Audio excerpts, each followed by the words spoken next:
അർജുൻ സർജയെ നായകനാക്കി സുഭാഷ് കെ രാജ് സംവിധാനം ചെയ്ത് ബ്ലാസ്റ്റ് എന്ന സിനിമ മികച്ച പ്രേക്ഷക പ്രതികരണങ്ങളോടെ മുന്നേറുകയാണ്. ആഗോള റിലീസായി ഇന്നലെ എത്തിയ ചിത്രത്തിന് മികച്ച പ്രതികരണമാണ് എല്ലാ കേന്ദ്രങ്ങളിൽ നിന്നും ലഭിക്കുന്നത്.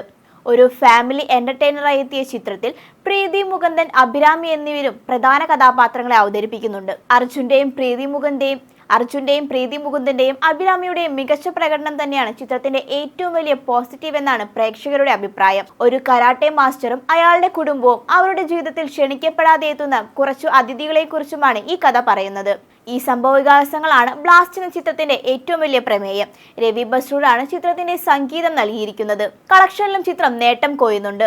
ആദ്യ ദിന കളക്ഷനിൽ 1 കോടിയോളം ചിത്രം നേടിയെന്നാണ് പുറത്തുവരുന്ന കണക്കുകൾ. വരും ദിവസങ്ങളിൽ കളക്ഷൻ ഉയരാമെന്നും റിപ്പോർട്ടുകളുണ്ട്. എന്തായാലും തമിഴിൽ ഈ അടുത്തിറങ്ങിയ ഏറ്റവും മികച്ച ചിത്രങ്ങളിലാണ് ഈ സിനിമ ഇടം പിടിച്ചിരിക്കുന്നത്.